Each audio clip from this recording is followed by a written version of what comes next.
विचारपीठावर थोडी जागा शिल्लक आहे. माझी विनंती आहे की पुढे बसणारे गर्दी खूप झाले, या इथं पुढे येऊन बसलं तरी चालेल. मागं सुद्धा थोडी जागा शिल्लक आहे. स्टेजच्या त्या बाजूला उभारलेल्यांनी इकडे येऊन पाठीमागं बसलं तर चालेल.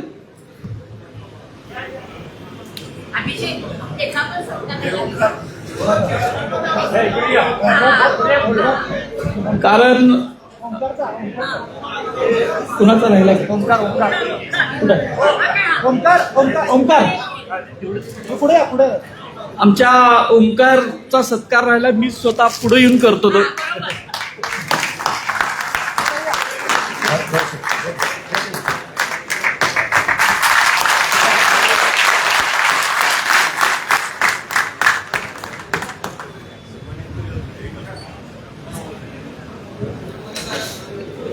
ओंकारला तुम्ही सगळ्या समाज माध्यमात टीव्हीवर बघितलं असेल की त्यांनी जी प्रतिक्रिया दिली ती सगळ्या महाराष्ट्रभर गेली होती.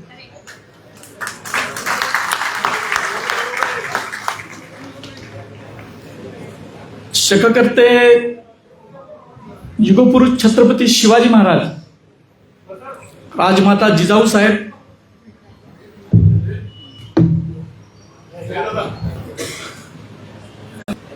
ते महात्मा ज्योतिराव फुले, राजर्षी शाहू महाराज आणि 14 तळ्याचं सत्याग्रह केल्यानंतर आणि मनुस्मृतीचं दहन केल्यानंतर रायगड किल्ल्यावर जाऊन ज्यांनी शिवाजी महाराजांना अभिवादन केले ते भारतरत्न डॉक्टर बाबासाहेब आंबेडकर. या सगळ्या महामानवांना मी मानाचा जोहार करतो.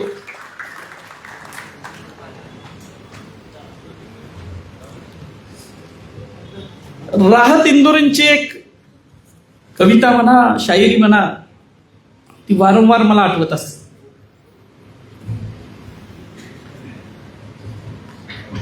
म्हणजे मला फोन आल्यानंतर सुद्धा ते राहत इंदोरीच आठवले, का कुणास ठाऊक. त्यांच्या एक 2-4 पंक्ती आहेत.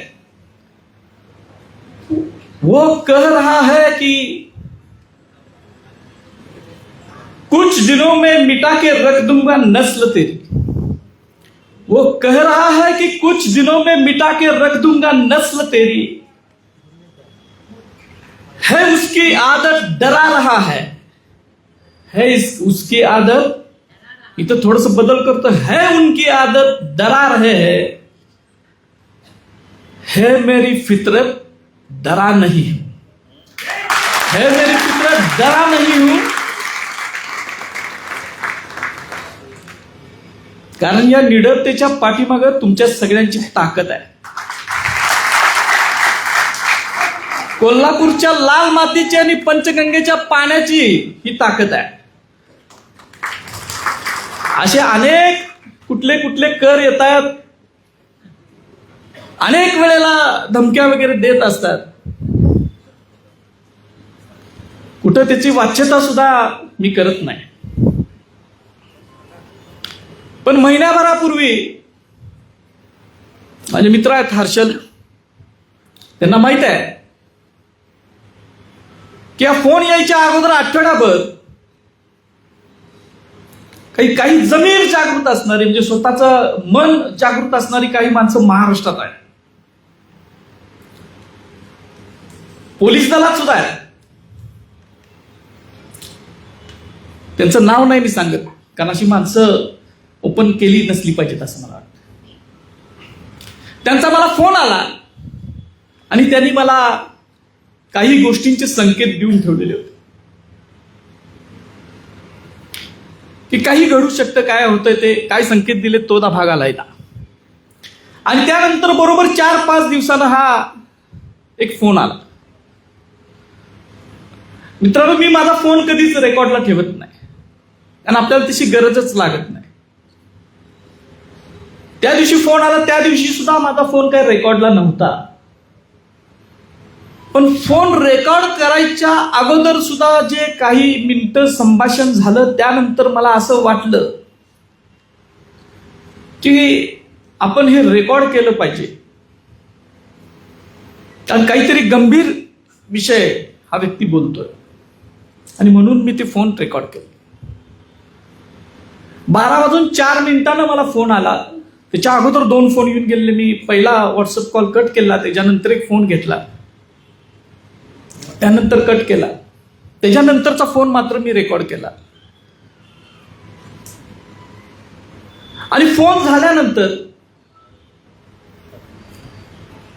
6 मिनिटं 28 सेकंद आणि त्याच्या अगोदरचं जरासं पुढचं मागचं काहीतरी असेल कम्युनिकेशन, 7-8 मिनिटाचं असेल साधारण. मला असं वाटलं की या शिवरायांच्या महाराष्ट्रात शिवाजी महाराजांच्या बद्दल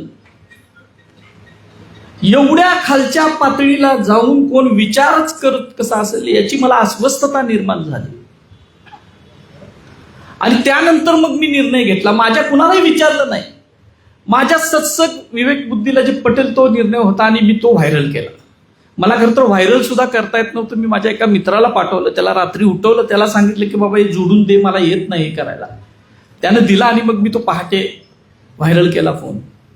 माझी अपेक्षा नव्हती की महाराष्ट्र, त्यात मी एक वाक्य मुद्दाम म्हणून लिहिलेलं होतं माझ्या त्या पोस्टमध्ये, की हे ऐकल्यानंतर तरी झोपलेला मराठा बहुजन समाज जागा होतोय काय मला पाहायचं होतं.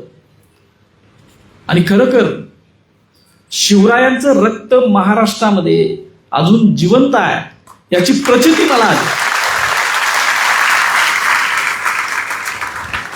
कारण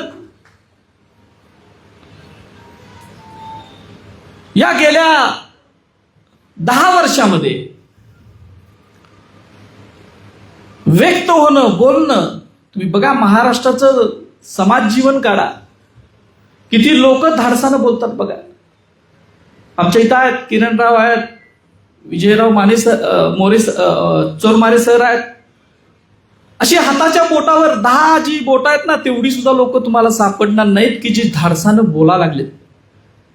सत्य मांडायची हिंमतच ठेवायची नाही, अशा पद्धतीनं एक रचना करून सगळ्या भारतभर काम चालू आहे. आणि त्याच्यातूनच आपल्याला माहित आहे की पानसरे अण्णांच्या ज्या पद्धतीनं त्यांनी खून केला, मारेकरीच सापडत नाही. दाभोळकर सरांचा केला, कलबुर्गी आहे, गौरी लंकेश आहेत, अनेक आहेत. आपण महाराष्ट्रात राहतो, आपल्याशी संबंध महाराष्ट्र कर्नाटकाचे म्हणून समजतंय. भारतभरामध्ये काय काय झालंय याचा जरासा आपण आढावा घेतला तर अत्यंत भयान परिस्थिती यांनी करून ठेवलेली होती. आणि दहशत, भीती घालणं, डर पैदा करणं ही त्यांची जी काय सनातनी चाल आहे. त्या भीती हे सगळ्यात मोठं भांडवल एका विशिष्ट प्रवृत्तीचं आहे. ती आत्ताची नाही आहे, ती प्राचीन काळापासून टप्प्याटप्प्यानं चालत आलेली आहे. खर तर यांना भ्यायची काहीच गरज नाही. कारण ज्या वेळेला आपण ठामपणे शड्डू ठोकून यांच्यासमोर मैदानात उभं राहतो, त्यावेळेला कसा कोरटकर पळत होता तेलंगणापासून मद्रास पर्यंत, तसं शेपूट लावून पळून जाणारी जी औलाद आहे. त्यामुळं यांना घाबरायची गरज नाही. आणि ठामपणे मैदानात आपण उभा राहिलो, ही विचाराची नाळ फक्त इथली कोल्हापूरची नाही आहे. आमचे किरणराव नाशिकमध्ये होते, शूटिंग चालू होतं, रात्री 10ला शूटिंग संपलं. ते त्या फक्त या विचारासाठी इथं नाशिक पासून आजचा प्रवास करून आला. मला सुद्धा वाटत नव्हतं की मी कोल्हापूरचा आहे, कोल्हापुरात आपल्याला आपले मित्र आहेत, पुरोगामी कोल्हापूर आहे, शाहू राजाचं कोल्हापूर आहे, आपल्याला सपोर्ट कोल्हापुरात मिळेल. नागपूरमध्ये 1100 किलोमीटर लांब नागपूर आहे. तिथं या एका अत्यंत साध्या सामान्य इतिहासाच्या अभ्यासकासाठी हजारोच्या संख्येनं माणसं उभी राहिली. ही ताकद विदर्तीची ताकद आहे असं मला वाटतं. आणि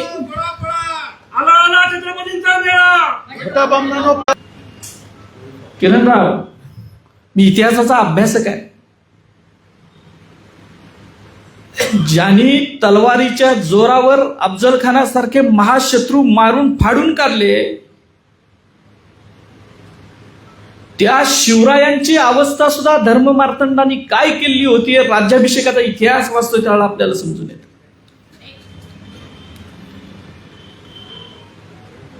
आणि माझी एक सवय आहे, मी कधीच कुठलीच गोष्ट पुराव्याशिवाय बोलत नाही, सांगत नाही.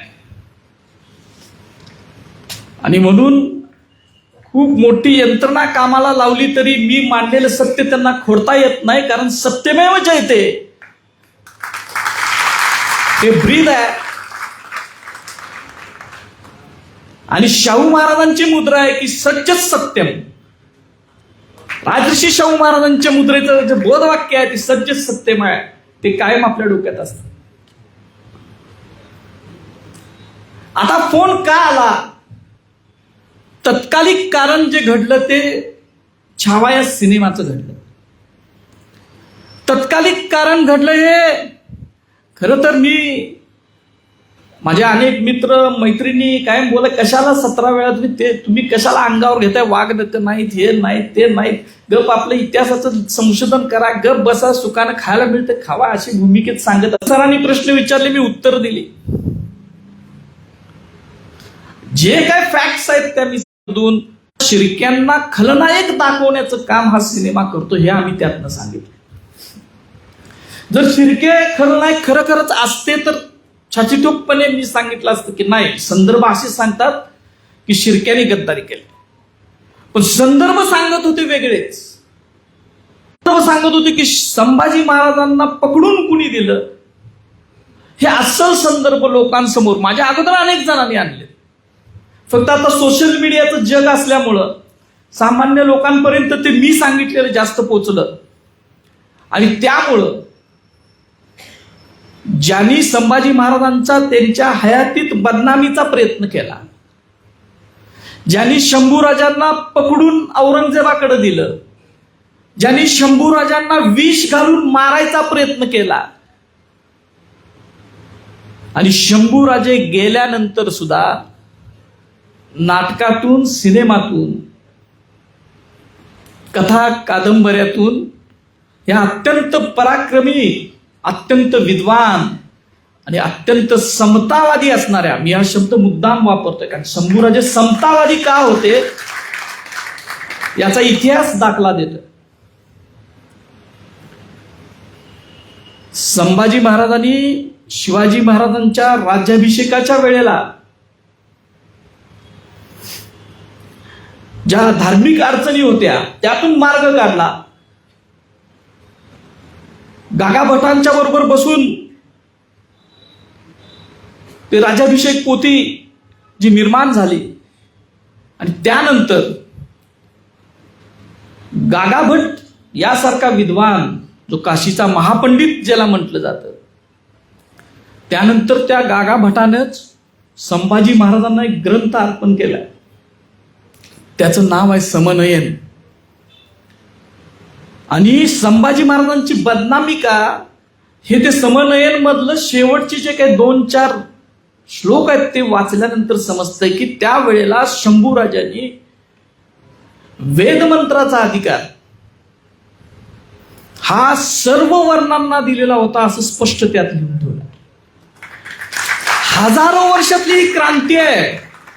त्यानंतर बघताय तुम्ही सातारच्या प्रतापसिंह महाराज, त्यानंतर राजर्षी शाहू महाराज, बडोद्याचे सयाजीराव गायकवाड महाराज, यांना सुद्धा या आधुनिक काळातली माणसं, इंग्रजांच्या काळात, इंग्रजांच्या गुलामगिरीमध्ये आपला देश होता त्यावेळची, त्यावेळेला सुद्धा तो अधिकार द्यायला तयार नव्हती. आणि म्हणून पंचगंगेच्या तीरावर शाहू महाराजांच्याच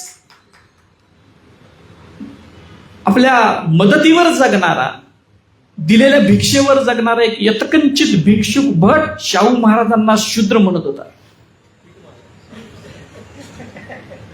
आणि संभाजी महाराज त्याच्या अगोदर 250 वर्ष 300 वर्ष सांगत होते की हा सगळा अधिकार सर्व वर्णांना नाही, फक्त क्षत्रियांना, ब्राह्मणांना नाही, तर सगळ्या वर्णांना. ही ती समतेची नीती संभाजी महाराजांची होती. आणि संभाजी महाराजांनी नुसती ते ग्रंथात नोंद करून ठेवलेली नाही. ज्या वेळेला संभाजी महाराजांना विष घालून मारायचा प्रयत्न झाला आणि स्वराज्य हजारो मावळांच्या रक्तातून तयार झालेले स्वराज्य, त्यागातून तयार झालेले स्वराज्य, या स्वराज्याचं सगळं तयार झालेलं स्वराज्य हे अण्णाजी दत्तो आणि त्यांची जी काही कंपू होती, सगळा कटवाली मंडळी, ही सुलतान अकबराकडं, सुलतान अकबर म्हणजे औरंगजेबाचा बेटा, तो औरंगजेबासंग बंड करून संभाजी महाराजांच्या आश्रयाला आला. आणि ही मंडळी स्वराज्याच्या अष्टप्रधान मंडळामध्ये असणारी मंडळी स्वराज्य हे अकबराच्या पायावर घालायला तयार झालीत फक्त शंभूराजांच्या द्वेषासाठी. आणि मग संभाजी महाराजांनी त्यांना हत्तीच्या पायी देऊन चिरडून मारलं.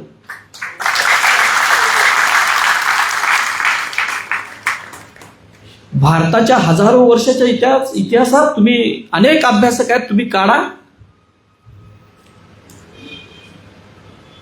कुठल्या ब्राह्मणाला अशी शिक्षा वेद मंत्रानं अभिषिक्त झालेल्या नृपतीनं दिले, एकही उदाहरण नाही मिळणार. पण या शंभूराजानं दिली स्वराज्य वाचवण्यासाठी. आणि म्हणूनच संभाजी महाराजांची बदनामीची केंद्र चालवली जातात, कारण ब्रह्महत्याच्या पातकाला प्रायश्चित्त नाही असं मनुस्मृती सांगते, असं सगळ्या स्मृती सांगतात. आणि या राजानं रायगडाच्या सिंहासनावर बसून हा आदेश दिला आणि तिची अंमलबजावणी केली. नाहीतर राजे अनेक होऊन गेले प्राचीन काळापासून. बदनामी फक्त शंभूराजांची का? आणि ते गेल्यानंतर 200 वर्षांनी सुद्धा त्या संभाजी महाराजांच्या बदनामीची केंद्र का चालवली जातात? गडकऱ्यांचं राजसन्यास नाटक तुम्ही वाचू शकणार नाही. आज शब्दांचा फुलोरा प्रचंड आहे. भाषा प्रभू म्हटलं जातं, पण त्या भाषा प्रभूनं या नचिकेळकरांच्या नादानं नादानपणा केला आणि शंभूराजांसारख्या महापराक्रमी राजाचं चरित्र ज्या नाटकात रंगवलंय. आणि त्याच्यापेक्षा पुढचे नादान आपण, की त्या भाषेच्या फुलाऱ्यावर आपण भाळलो. आणि त्या नाटकाला एकेकाळी महाराष्ट्रानं डोक्यावर घेतलेलं होतं. ती डोक्यावर घ्यायची सुद्धा यंत्रणा आहे. जे बदनामीकारक असतं त्याच्यावर तुम्ही विचाराचा मुकाबला विचारानं करा असं सांगितलं जातं. आता ते कोणतं कामरा वगैरे काय तर आहे बघा, ती कविता केली, त्याच्या विचाराचा मुकाबला विचारानं होतोय का? जेम्स लेननं घाणेरडं लिहिलं त्यावेळेला सांगायला लागले की विचाराचा मुकाबला विचारानं करा. आणि ज्या वेळेला तुमच्यावर येते त्यावेळेला विचाराचा मुकाबला विचारानं होत नाही. पण आम्ही विचारवंत आहोत, आमचा समाज विचारवंत आहे. आम्ही विचारांचा मुकाबला विचारानंच करणारे आहोत. जे आमच्यातला भगतसिंग मेलाय असं कोणी समजू नये, तो जिवंत आहे. पण भगतसिंग कधी बाहेर काढायचा याची सत्सद विवेक बुद्धी सुद्धा आमच्याकडे जागृत आहे. खरं तर कोल्हापूरमध्ये डॉक्टर बाबासाहेब आंबेडकरांना जागा पाहिजे होती. का? तर त्यांना कोल्हापूरचं प्रजाजन व्हायचं होतं. आणि मग त्यांनी राजाराम महाराज जे शाहू महाराजांचे पुत्र आहेत त्यांच्याकडे जागेची मागणी केली आणि ती दिली. बाबासाहेब आंबेडकरांसारख्या त्यावेळेला ते भारतीय स्तरावरचं नेतृत्व करत होते, म्हणजे भारताचं नेतृत्व करत होते. अशा व्यक्तीला आपल्या कोल्हापूरचं प्रजाजन व्हावं, छत्रपतींचं प्रजाजन व्हावं असं वाटत होतं. कारण खऱ्या अर्थानं ही भूमी ही शाहू महाराजांनी अत्यंत हाल, कष्ट, त्याग सोसून ही समता भूमी केलेली होती. आणि म्हणून बाबासाहेबांसारख्या महामानवाला सुद्धा वाटलं की आपण ब्रिटिशांच्या इलाक्यात राहिलं नसलं पाहिजे, आपण कोल्हापूरच्या छत्रपतींचं प्रजाजन झालं पाहिजे. पण शाहू महाराजांना काय हाल सहन करावे लागले याची 2-3 उदाहरणं फक्त मी देणार आहे. मला वाटतं मी थांबणार आहे, कारण माझे मित्र किरणरावांचं मला ऐकायचं. खूप कमी लोकांना आपला इतिहास माहीत असतं. आपल्या कोल्हापूरकरांना तरी तो आपला इतिहास माहीत झाला पाहिजे, याच्यासाठी मी काही उदाहरणं देतो. आपल्याला माहित आहे की हे छावाचं तर तत्कालिक कारण झालं, पण त्याच्या अगोदर साधारण 6-7 महिन्यापूर्वी असेल, वर्ष सुद्धा झाला असेल, की मी कोल्हापुरातल्या एका कुलकर्ण्याचं बिंग बाहेर काढलेलं होतं. जास्त फेमस झालं ते त्यांच्यात झालं, आपल्यात नाही झालं. कारण मी एक फेसबुकला एक पोस्ट लिहिली, अफजल खानाचा दडवलेला पाचू म्हणून. आता हा अफजल ते अनेक व्हायरल झालं, त्याला शेकडो व्ह्यूज मिळाले, मला फोन बिन सुद्धा आले त्याच्यावर. आता ते मी का लिहिलं तर तुम्हाला कुणाला माहित आहे काय मला माहित नाही, कोण वाचणारे येतात. आमचा गौरव बिवरव आलाय तारदाळ म्हणून, त्याला माहित असेल की अफजल खानाचा एक वकील कृष्णाजी भास्कर कुलकर्णी तुम्हाला माहित आहे, तो त्याच्याबरोबर गेलेला होता.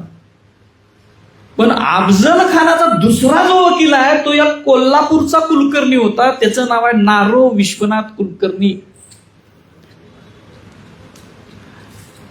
आणि ही गोष्ट इतिहासाच्या कागदपत्रातून आहे. गहकरेंसारख्या एका संशोधकानं ती जी 25 फारसी परवाने छापलेले आहेत, मी फक्त ते एक पोस्ट लिहिली आणि ती लोकांसमोर आणली. आता त्याच्यात मी चुकीचं काय बोललो, त्यावेळेला सुद्धा त्यांचा तिळपापड झाला. आता तुम्ही काय घाण केलेली आहे ती सांगायची सुद्धा नाही का? आम्ही आमच्या खंडोजी खोपड्याचं सांगतो ना, त्याचे हात पाय तोडले म्हणून. पिसाळ महाराजांचं तर सांगतो आम्ही, सूर्याजी पिसाळाचं. महाराज सांगतो का नाही सांगत? महाराज स्वतः सांगतो. अहो, तुमचं नाव सुद्धा घ्यायचं नाही, असं कसं होईल? आमचं काम आहे इतिहासाचे अभ्यासक म्हणून, जे आहे ते आम्ही सांगणार.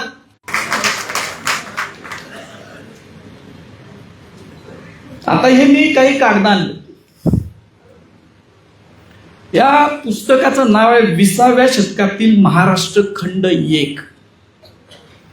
हे खंड आहेत खूप, त्याच्यातला हा पहिला भाग आहे. हे खंड लिहिलेत यदी फडके नावाच्या संशोधकाने. आता मिळत नाहीत बाजारात, कारण चांगलं लिहिलेलं, सत्य लिहिलेलं बाजारात काढून टाकायचे काही लोकांची कुप्रवृत्ती आहे. त्याच्यामधलं हे एक आहे. हा ज्यावेळेला मी वाचलं, तर शाहू महाराजांच्या इतिहासाचा तर आम्ही अभ्यास करतोच, चरित्र वाचतो, संदर्भ ग्रंथ वाचतो, संदर्भ साधनं वाचतो.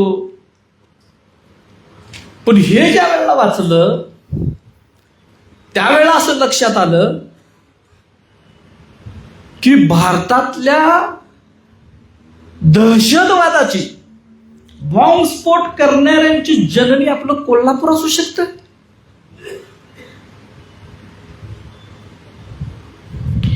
आणि कोल्हापूर मधलेच, आता कुणाकुणाची नावं सांगायची, परत म्हणणार तुम्ही जातीयवादी झाला का काय.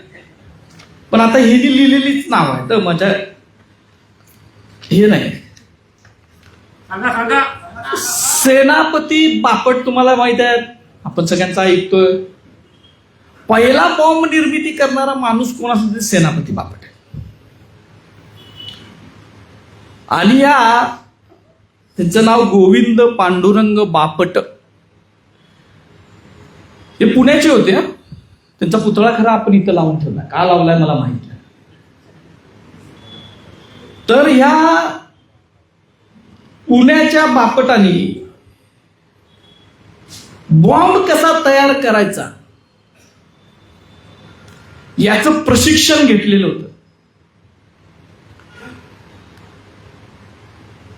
खूप आहे, वाचत नाही मी कधी, तर नंतर त्याच्यावरच बोलतो सगळ्यात. आणि हा बॉम्ब तयार करायचं प्रकरण जे आहे ते कोल्हापुरातल्या दामू जोशी नावाच्या एका अतिरेक्याला त्यांनी सांगितलं.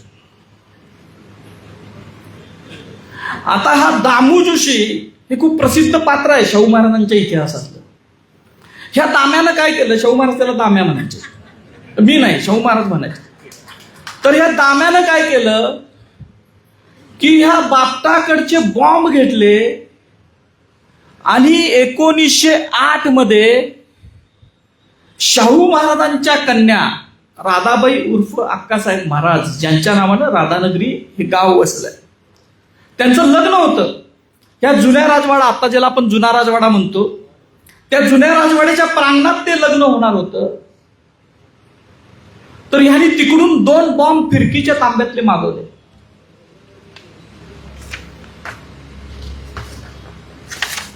पण ते बॉम्ब आता त्याचं वाचून दाखवतो, म्हणजे मी काय म्हणतोय परत परत गोंधळ नको उडायला. फडकेंनी लिहिलेल्या संदर्भासह गोविंदराव, आता नाव घेतो, ऑक्टोबर 1907 मध्ये तुरुंगातून सुटल्यानंतर दामू जोशी 1908च्या प्रारंभी मुंबईला हनुमंतराव कुलकर्णी मूर्ती भाविकरांना भेटले आणि नंतर बाबाराव सावरकरांना भेटण्यासाठी नाशिकला गेले. पण बाबाराव बाहेरगावी गेलेले असल्याने त्यांची भेट होऊ शकली नाही. तेथून ते बेलापूरला स्वामी विद्यानंद सरस्वतींच्या मठात गेले आणि मग पुण्याला श्रीपाद दत्तात्रय नागपूरकर, आता इथोदा नागपूरकर आहे, रामचंद्र बाळकृष्ण गद्रे वगैरे मित्रांना भेटण्यासाठी गेले. पुण्यात गोविंदराव बापटांच्या बरोबर, म्हणजे सेनापती बापटांच्या बरोबर बॉम्ब निर्मितीच्या उलाढालीत गुंतलेले नागपूरकर, गद्रे, गंगाधर विश्वनाथ उर्फ नानासाहेब गोखले, विष्णू रामचंद्र काटदरे हे सारे मूळचे कोल्हापूरचे होते आणि पुण्यात शिकण्याच्या किंवा नोकरीच्या निमित्ताने राहत होते. बापटांनी बनवलेल्या बॉम्बचे विध्वंसक सामर्थ्य चाचणीत पाहिल्यानंतर, म्हणजे त्याचं सामर्थ्य विध्वंसक होतं, त्या बॉम्बचा उपयोग 21 मार्च 1908 रोजी होणाऱ्या शाहू छत्रपतींच्या कन्येच्या अक्कासाहेबांच्या विवाहाच्या वेळी लग्न मंडपातच करावयाचा, असे कोल्हापूर नगर वाचनालयाचे अध्यक्ष गणपत बाळाजी मोडक यांच्या सूचनेनुसार दामू जोशी, नारायण विष्णू फडणवीस, इतोदा फडणवीस आहे, श्रीपाद नागपूरकर वगैरेंनी ठरवले.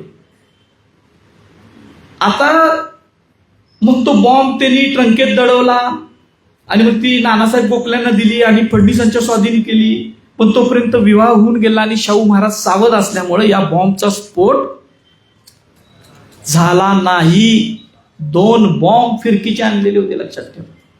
कोण आहेत दहशतवादी? हर अतिरेकी इस धर्म का होता है म्हणणारे हे वाचणार आणि सांगणार आहेत का नाही? दुसरी एक गोष्ट आहे, तो बॉम्ब फुटला नाही, दाम्याला अटक केली शाहू महाराजांनी, पण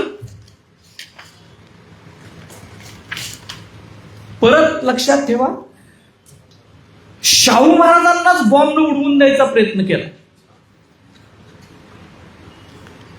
आता एवढंच वाचतो, 25 जून 1908 रोजी बॉम्ब कसा तयार करावा हे समजावून सांगणारी पत्रके कोल्हापुरात लावण्यात आली. कोल्हापूरच्या रेल्वे स्टेशनवरून शहराकडे जाणाऱ्या रस्त्यावर 27 जून 1908 रोजी बॉम्बचा स्फोट झाला. तेव्हा रस्त्यावरून चाललेल्या एका टांग्याचे नुकसान झाले. शाहू छत्रपती त्या दिवशी सकाळी पुण्याहून आगगाडीने येणार होते, म्हणून त्यांच्या राजवाड्याकडे जाणाऱ्या वाटेवर बॉम्ब ठेवण्यात आला होता. पण छत्रपती नंतरच्या गाडीने आल्यामुळे त्यांच्या विरोधकांची योजना अयशस्वी झाली. 25 जुलै 1908 रोजी पुन्हा बॉम्ब बद्दलची पत्रके लावण्यात आली. दामू जोशी आणि त्यांचे सहकारी यांनी हे उद्योग चालवण्याचे पुढे उघडीस आले. हे उघडीस आलेले उद्योग आहेत, अनेक आहेत, तुम्ही वाचा. आणि हे आपल्या कोल्हापुरात होत आहे. पण हे शाहू महाराजांनी सगळं मोडीत काढलं. याच्यात अनेक गोष्ट आहेत. म्हणजे अनेक गोष्टी सांगण्यासारख्या आहेत. कोल्हापूर हे त्यांना सेफ हेवन वाटत होतं शाहू महाराज व्हायच्या अगोदर. पुण्याप्रमाणेच कोल्हापूर हा आपला बालेकिल्ला आहे असे ब्राह्मण समजतात. आणि कोल्हापूरच्या तसेच पुणे, नाशिक, बेळगावच्या ब्राह्मणांची वृत्ती लक्षात घेतली तर तिची परिणिती भयानक हिंसक कृत्यामध्ये होईल अशी आपल्याला भीती वाटत असल्याचे शाहू छत्रपतींनी एजरली या गृहसचिवास 1906 सालीच कळवलेले होते. शाहू महाराजांच्या काळातली परिस्थिती, शाहू महाराजांनी, भास्करराव जाधवांनी, दाजी विचारांनी, डोंगऱ्यांनी, त्यावेळच्या सगळ्या सत्यशोधकांनी त्याच वेळेला पलटून टाकलेली होती. म्हणजे या दहशतवाद्यांची दहशत सहन करून त्यांनी लोकांच्या प्रबोधन केलं आणि यांची ही विध्वंस कृतीला आळा घातलेला होता. आज कोल्हापुरात काय परिस्थिती आहे? आज सुद्धा दाम्या जोशीचे वारस, या नागपूरकरचे वारस, कोल्हापूरकरचे वारस कोल्हापुरात पुन्हा सक्रिय झाले. आपण म्हणतोय कोल्हापूर ही पुरोगामी नगरी आहे, शाहू नगरी आहे, आणि आहे कारण शाहू महाराजांचा विचार हा फक्त महाराष्ट्राला नाही तर देशाला दिशा देणार आहे, याच्याबद्दल काही दुमतच नाही. आणि म्हणूनच पुन्हा एकदा आपलं कोल्हापूर हे या करांच्याकडून टार्गेट केले जातं आणि ते पुन्हा एकदा प्रतिगामी कसं होईल याचे प्रयत्न चालले. त्याच्यातूनच मग शिवाजी महाराजांचं विद्यापीठाचं नाव देणाऱ्या म्हणजे नाव बदला का? ज्या वेळेला शिवाजी महाराजांच्या नावानं विद्यापीठ काढायची कल्पना सुचलीच त्यांना आपण सॅल्यूट केला पाहिजे. लक्षात ठेवा.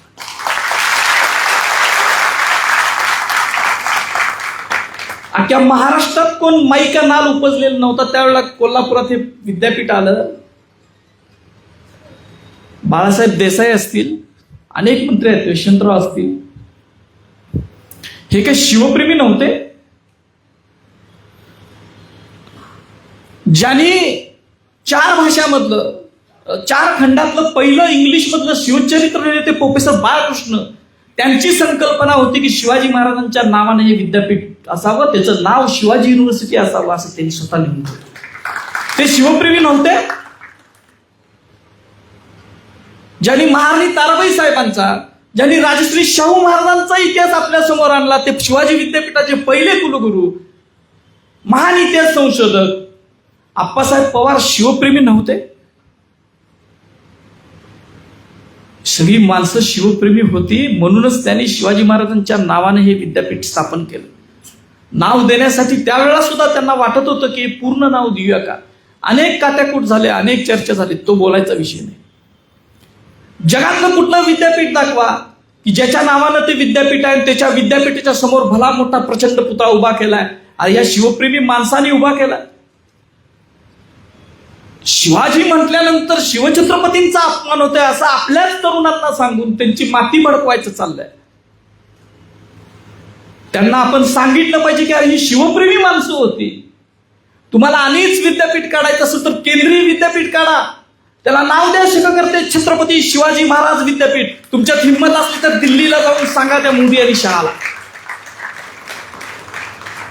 आमच्या पूर्वजांनी काढलेल्या अत्यंत शिवप्रेमी असणाऱ्या या माणसांचा अपमान करण्याचं काम सुद्धा ही मंडळी वारंवार करत असतात. बोलण्यासारखं खूप आहे, मला वाटतं जरा वेळेपेक्षा जास्तच बोललो.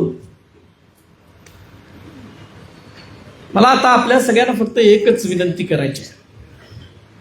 आपल्या इथं पत्रकार आहेत, शासकीय अधिकारी आहेत, पोलीस दलामधले अधिकारी आहेत, आपण सामान्य माणसं आहोत, विद्यार्थी आहेत, महिला आहेत.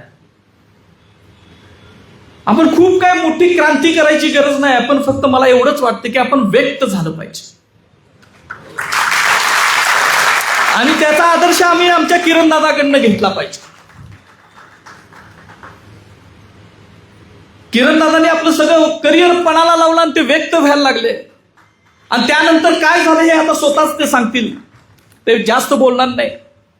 परत पुन्हा एकदा आपण मला एवढं प्रेम दिलं, हा भला मोठा पेन दिलाय, मला वाटलं तलवार वगैरे काय तर देतील.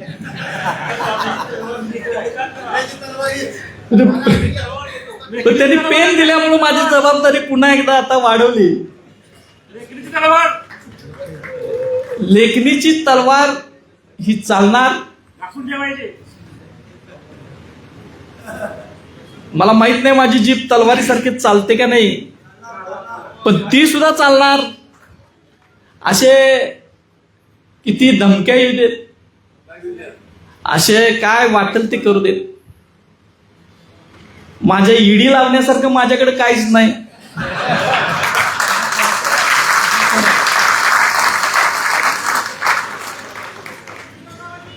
सुदैवानं आमच्या पिताश्रींच्यामुळं, माझ्या आईमुळं खाय प्यायची मला काही तदाद नाही. माझे दोन्ही भाऊ सक्षमपणे उद्योग करून आहेत, कसलाही 2 नंबरचा धंदा नाही. आणि त्यामुळं जो सत्य इतिहास आहे, जो खरा इतिहास आहे, जे कागदपत्र सांगतात आणि जो ग्रंथातून आणि कागदपत्रातून या विशिष्ट प्रवृत्तीनं दडवून आणि दडपून ठेवलेला इतिहास आहे, हे सांगायचं काम हा इंद्रजित सावंत वारंवार करणार. एवढंच तुम्हाला आश्वासन देतो, थांबतो. जय हिंद, जय महाराष्ट्र, जय भीम.